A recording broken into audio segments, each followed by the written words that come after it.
संपूर्ण देशाचं लक्ष बारामती लोकसभा मतदारसंघाच्या निवडणुकीकडे लागलेलं आहे। निवडणूक तर पार पडलेली आहे, परंतु मतपेट्या ज्या ठिकाणी ठेवलेल्या आहेत तिथले सीसीटीव्ही आज अचानक 10:15-10:30च्या आसपास जे ते बंद पडल्याचा आरोप सुप्रिया सुळे यांचे जे निवडणूक प्रतिनिधी आहेत खाबे यांनी केलेला आहे।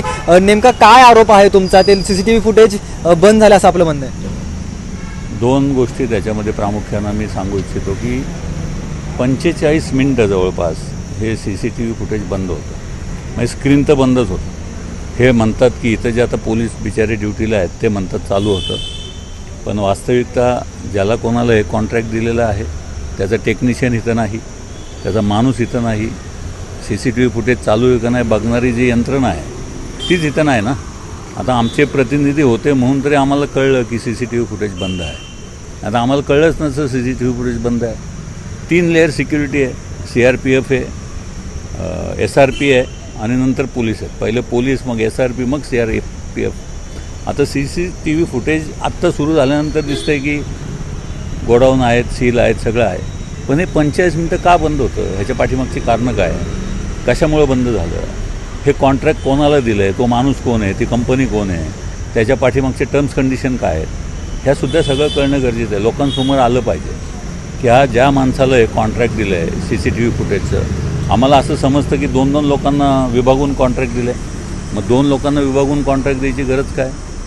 जे काही दिलं असेल ती सगळी माहिती, सत्य माहिती आदरणीय दिवसे साहेबांनी लोकांसमोर ठेवणं गरजेचं आहे। या सगळ्याचे प्रमुख जिल्हाधिकारी म्हणून सुहास दिवसे सर आहेत, त्यांची जबाबदारी आहे, त्यांनी या सगळ्या गोष्टी आम्हाला सांगितल्या पाहिजे असं आमची विनंती आहे। तुम्ही काय प्रयत्न केलात का त्यांच्याशी बोलण्याचा, किंवा सुरू झाल्यानंतर तुम्ही तपासणी करण्याची मागणी काही केली आहे का, किंवा काही झालं असेल त्या 45 मिनिटांमध्ये जर तुम्हाला काय वाटत असेल तर तशा प्रकारे तुम्ही मागणी केली आहे की आम्हाला एकदा चेक करायचं आहे, जसं पूर्वी होतं तसं आहे की नाही?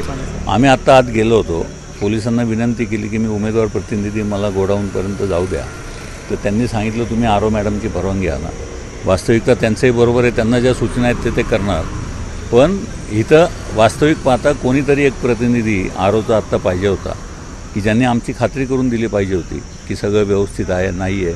आम्हाला माहीत नाही ना नेमकं काय आहे, आणि मुळात हा सगळ्याचा रिपोर्ट, हे कॉन्ट्रॅक्ट कोणाला दिलं, कंपनी कुठली आहे, त्याचे टर्म्स अँड कंडिशन काय आहेत, त्याचा टेक्निशियन इथं का नव्हता, याची सगळ्याची उत्तरं आम्हाला जिल्हाधिकारी साहेबांनी दिली पाहिजे। काय होण्याची शक्यता आहे? तुम्हाला काही संशय आहे कोणावरती? काय आता आपण तसं बोलू शकत नाही नेमकं काय होण्याची शक्यता आहे, पण बंद होतं CCTV फुटेज 43 मिनिट, ही गोष्ट खरी आहे। आपण जर पाहिलं तर पाठीमागे पोलिसांची सिक्युरिटी आहे, म्हणजे या ठिकाणी मतपेट्या ठेवलेल्या आहेत, तिथे मोठ्या प्रमाणामध्ये पोलिसांचा बंदोबस्त आहे, वरिष्ठ पोलीस अधिकारी त्या ठिकाणी दिसतात, परंतु हे CCTV फुटेज का ते तासभर आलेलं नाही आहे, त्यांचे प्रतिनिधी इथे होते त्यांना ते दिसलं नाही, या सगळ्याचा तपास जो आहे तो आता वरिष्ठ लेवलचे अधिकारी करतील, परंतु पोलिसांच्या निगराणीखाली हे सगळं होतं आणि सकाळच्या सुमारास जो आहे तो हा संपूर्ण प्रकार घडलेला आहे। आणि याच ठिकाणी सगळ्या मतपेट्या ज्या आहेत त्या सुरक्षित ठेवल्या जातात, परंतु हा प्रकार नेमका का घडला याबाबतचं अधिकृत स्पष्टीकरण मात्र अद्याप कोणत्याही वरिष्ठ अधिकाऱ्यांनी दिलेलं नसल्यामुळे आपण जो आहे तो निष्कर्ष कोणताही काढू शकत नाही।